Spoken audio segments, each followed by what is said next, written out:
So hi everyone, as you know, we had to split the other episode because it was very long. So this is part 2 of By Discourse. Welcome back to the AmBIssadors. I'm Vaneet. And I'm Lo. Let's get on with the second part. Talking about identities, another one of our favourite discourses is bi-pan discourse, which is the most frustrating one for both bi and pan people. Because we're really good friends, like bi-pan people are like this. We love each other. And it just feels like other people are coming in and trying to divide us. So I mentioned that Big Mouth episode, which a lot of people caught on to because a lot of people watched Big Mouth and just realised what bi-pan discourse was at that point.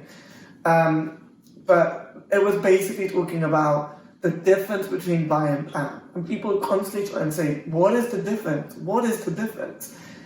And honestly, we say that there's a difference, because obviously they have different terminology, but a lot of people use them interchangeably. But this episode of Big Mouth tried to separate it, and this is another discourse that comes into it. They tried to separate it. They used a really tasteless analogy in Big Mouth. And what they did is they said that bi people like men and women, and then with this analogy they then said that pan people like men and women, but they also like trans men and trans women, and also anything outside of that.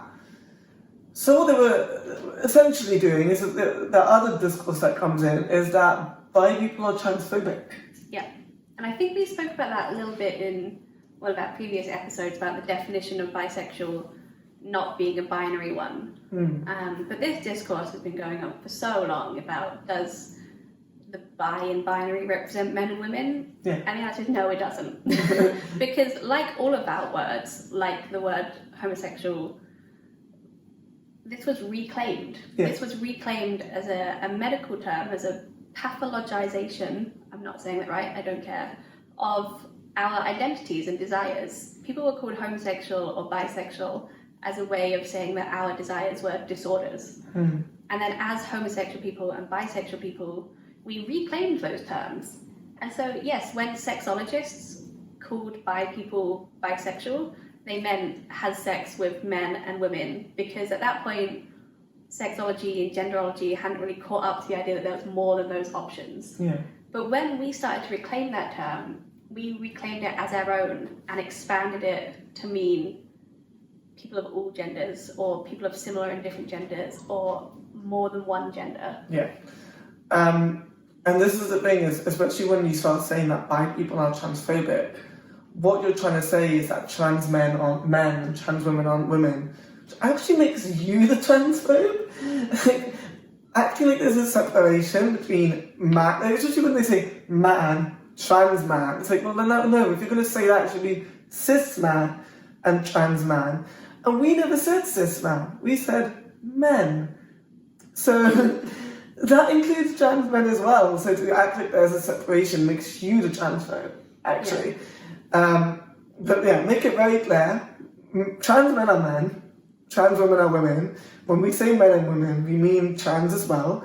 So there's no separation there. But the thing is, I think the most widely used definition of bisexual is more than one gender, which is the one that Bisexual Index tends to endorse, which is one of the biggest bisexual groups in the UK. And what that means is that the difference between bi and pan, because pan means attraction regardless of gender, is that bisexual people don't necessarily need to be attracted to all genders. But they also can be and still use bi. I mean, I make the joke that I've never yet met a gender that I don't like. Yeah. and there's so many people who go, can we just talk about the fact that I only use bi because I prefer the flag colours? And some people use pan because they prefer the flag colours, or because it has a meaning for them about, regardless of gender. And it's not inherently biphobic to identify as pan, which is another discourse I see, which is ridiculous. But it's important, in the same way that bi isn't inherently binary, but it is important to note that there are some bi people who identify as bi because for them it's binary, cis men, cis women. And there are some pan people who identify as pan for biphobic reasons. And we can argue against that without having to be bi, pan, or transphobic to each other. Yeah, because it's interesting that people say this and go, well, oh, that's you can't use bi anymore because that's biphobic. But it's like, well, we know plenty of gay men who don't like trans men, and we know plenty of lesbians who probably wouldn't like trans women. And it's like, well, that doesn't mean that the whole term or the whole community is like that. Yeah. There's always bad eggs in any given thing. But bi definitely doesn't mean binary. Like I know people who probably identify as bi and they're like, actually it's because I don't like everything that isn't men, which is like a very fair argument. I'm like, I cannot argue. I cannot argue with that at all. But that's how I identified as bi for a while. Yeah. Especially after I got out of like one of my last relationships. I'm like, right, I'm bi, which means multiple genders, none of which are men. Yeah. And then over the last few years, I've realised, like, actually, I do like some men, so maybe it's just all genders. Yeah, and I think that's how it is for me as well. It's like my definition is probably more skewed towards pan, but I know that I do have probably a little bit of a preference, which I can never get into because I'm like, you're not going to try and raise me, like you said before, but it is that, it constantly changes and constantly adapts. And maybe sometimes the attraction is more gendered or whatever, but at the end of the day, I am attracted to multiple genders. And I could use pan instead, I could, but I learned about bi first. Exactly. And I grew an attachment, and I think that's the case for a lot of people as well. It's like, some people go, oh, well, I realise that actually fits me better, so I use that. And some people go, well, that does fit me better, but I grew an attachment to this term. I started liking wearing the colours, and I got a tattoo. And, this is like, well, I got that after I learned what pan was, but I became attached to it. So when someone was like, oh, actually, this is pansexual, I was like, I get it, and it's valid to identify as that, but I didn't feel inside me enough of a reason to now come out and be like, oh, actually, now I'm pan. So, and some people actually just use bi because more people know what it is, which is a whole other problem of people not knowing what pansexual is. I have a similar story in that I came out as bi in like 2009, and I don't think I heard the word pan until like 3 or 4 years later. So I was well into my like bi identity, and it was a very hard won identity because a lot of people were, oh, you're too young to know, or you're just a lesbian, or whatever. And so it was a very, very hard won label for me. And so by the time I learned the word pan, like you said, I was already way too attached to my bi identity. Yeah. Like for me, I dealt with so much conflict of trying to get to bi, and then it wasn't until about, I think, probably it wasn't that long, it was probably about 6 to 8 months after I'd learned, I decided to finally come out as bi, but I knew what the word was before that. And I finally learned to grow to accept it.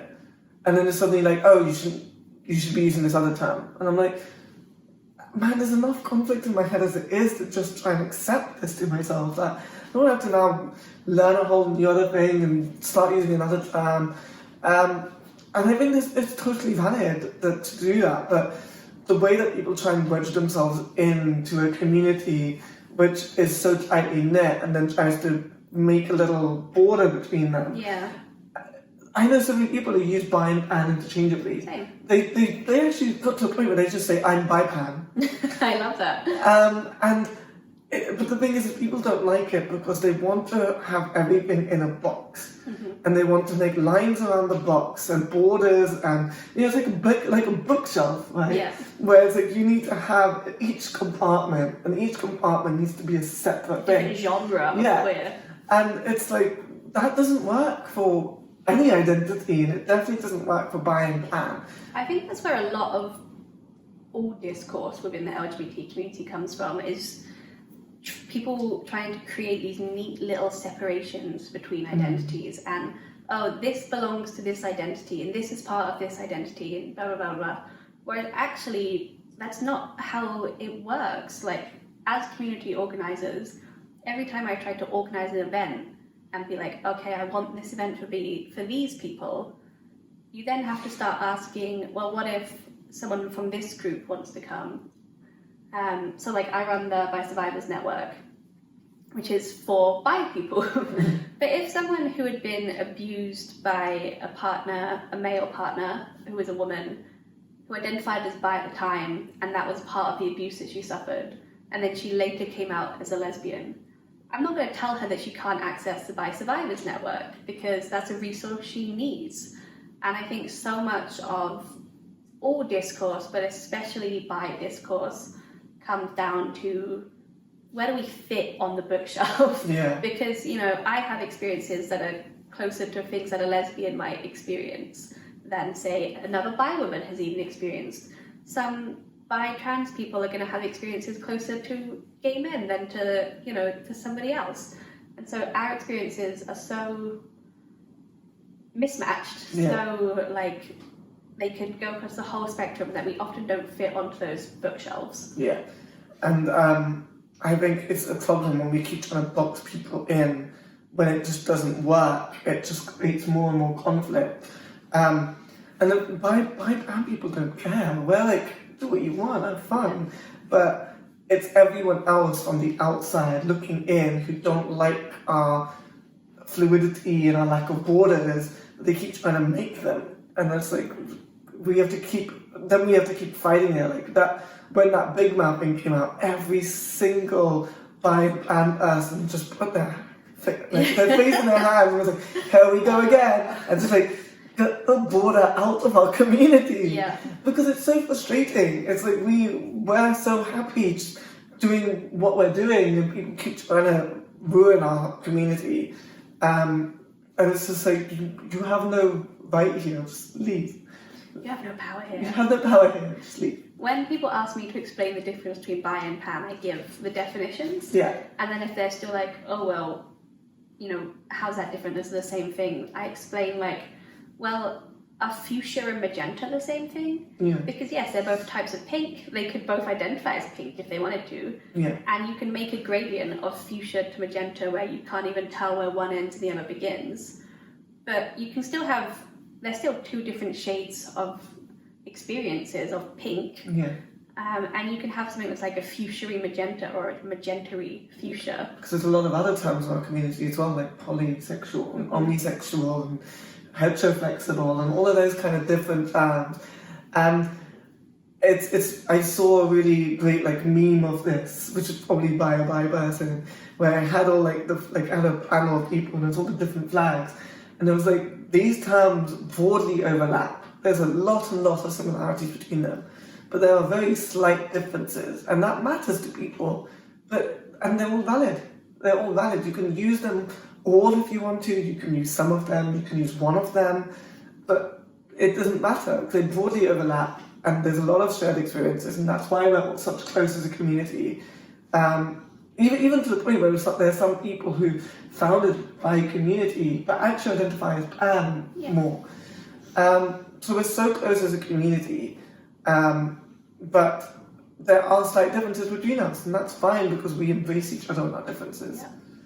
I think the final discourse we were wanting to talk about was queerbaiting discourse. Yes. And this is the idea of, so queerbaiting is when writers of shows like Sherlock or like, what was on with Dean and Sam in it? No. Supernatural. Create characters where they constantly like will they, won't they, between like same gender characters. And so they kind of promise queer representation and then never deliver, which is an important word to have, an important phenomena to discuss.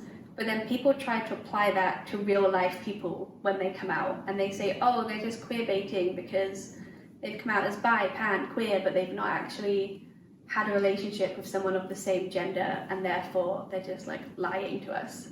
It was a case when Ariana Grande wrote that song where she was like talking about being with a woman, or the music video with her with a woman. It's the same with like Demi Lovato, the same with Jamila Jamil recently, where people have not proved their queer credentials enough and are accused of faking essentially. And it's only ever seems to be applied to multi-gender attracted women.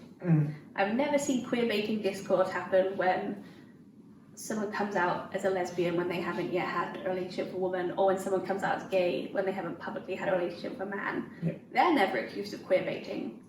But when a bi, pan, queer person comes out, we're very often accused of queerbaiting. Yeah. And like, for example, like you mentioned Jameela Jamil, there's a whole big conversation to add to that, and we're not going to unpack that. But the fact that when she came out as queer, people didn't accept that. Like, there was a lot to criticise in all of that.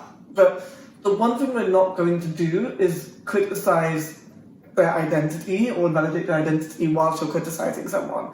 And there was some really awful comments that came out. I think there was one where it was like, when was the last time she licked a pussy? And I was like, not only is that just gross and kind of misogynistic, but it's also just, she doesn't have to have done anything. It's also very cis-normative. Yeah, it was incredibly awful. And the stuff that people were saying, it's just like, hi, if you're going to criticise Jameela Jamil and the stuff that was happening at that moment, fine.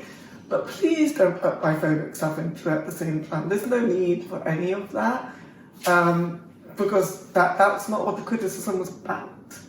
I've defended so many celebrities that I like either don't care about or think are like crappy people, like Ariana Grande, like Rita Ora, like Demi Lovato. I do not give a fuck about any of those singers, but the amount of times that I've written a whole article about this, I've written tweet threads about this, defending the fact that just because they haven't publicly been with a woman doesn't mean they're not what they say they are. Doesn't mean they're queer baiting you.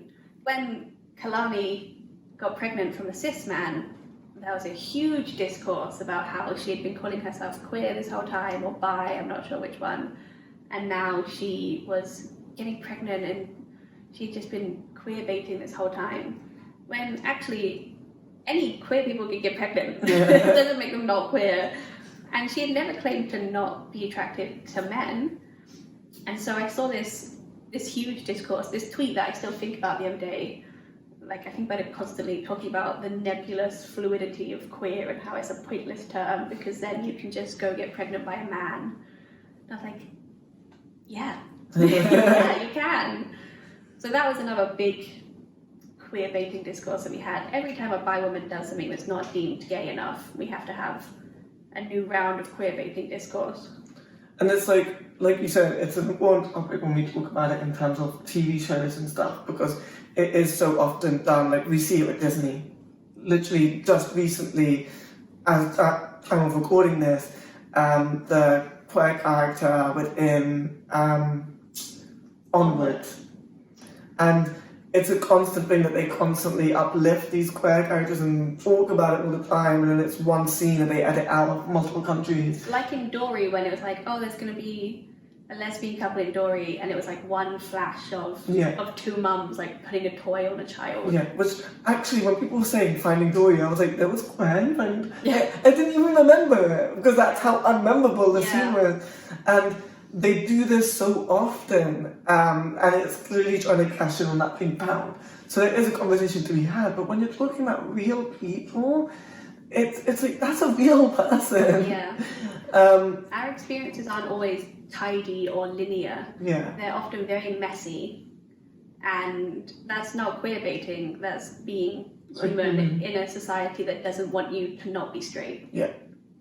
And I think what this all comes down to, all of these discourses, the don't be bi at Pride, or you can't reclaim slurs or call yourself butch or femme, or your identity is transphobic. I think what it all comes down to is trying to minimize bi experiences and the language that bi people have.